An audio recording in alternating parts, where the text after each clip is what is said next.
Соттун чечими менен камакка алынган жана өндүрүлгөн мүлктү сатуу боюнча жаңы электрондук аукцион системасы ишке киргизилди. Ал жогорку сотко караштуу сот департаментинин алдындагы Адилет сот маалыматтык технологиялар мекемеси тарабынан иштелип чыккан.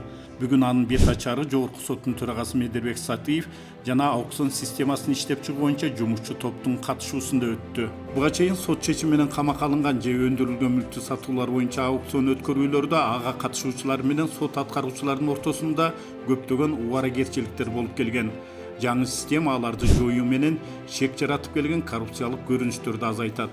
Электрондук соода аянтчасы жарандардын жана мамлекеттин кызыкчылыгында камакка алынган жана өндүрүлгөн мүлктү ачык айкын, ыкчам жана адилеттүү сатууга багытталган механизм. Соодаларды санарип форматка өткөрүү, кагаз түрүндөгү документ жүргүзүүнү толугу менен жокко чыгарып, адам факторун азайтууга мүмкүндүк берет. Ошону менен катар коррупциялык тобокелдиктерди азайтууга жана аукцион процедураларын тездетүүгө жардам берет.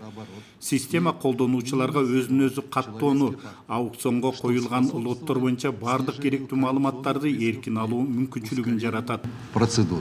Электрондук аукцион системасында арыз тапшыруудан тартып сооданын жыйынтыгын чыгарууга чейин толугу менен автоматташтырылган.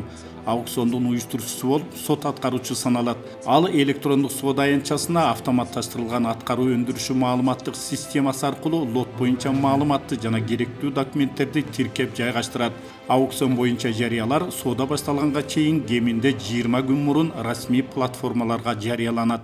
Эң негизгиси баягы электрондук колтамга болуш керек. Ошо колтамга аркылуу катталгандан кийин биздин уже торг болуп аткан системага өзү автоматически түшөт. Түшкөндө андан аркы арыз берүү жагы, катышуу жагы, акча төлөө жагы бүт бардыгы өзүгө шаговой көрсөтүлүп турат. Ошо менен катышат дагы. Эсили жеңүүчү болуп табылса, жеңүүчү болду деген өзүнө SMS түрдө маалымат келет. Жеңилип кала турган болсо ал дагы өзүнчө маалымат келет. Эгерде мурун өткөрүлүп жаткан торг 2 киши катыша турган болсо, кимиси көп сунуш бергенге чейин өткөрүлсө, азыркы учурда торг болгон күнү 24 саат бою өткөрүлөт. Ошол күнү саат 23:59 бүтөт. Жыйынтыгын мурун ОЗЭК же кагаз түрүндө баягы айтып келе турган болсо, катышуучуларга бул жерде ошол жеке кабинет аркылуу катышуучуларга жөнөтүлөт. Ошол эле учурда негизги максат катары жана соттук аткаруучу менен катышуучулардын эч кандай бири-бири менен карым-катташ болбойт бул жерде. Электрондук платформанын киргизилиши жарандардын жана уюмдардын аукционго катышуусун жеңилдетип, аткаруу өндүрүшү институтуна болгон ишенимди арттырат. Ошону менен катар өлкөдө сот системасын санариптештирүү багытында жүргүзүлүп жаткан максаттуу иш-аракеттердин ведомстволор аралык натыйжалуу кызматташтыктын жыйынтыгы болмокчу.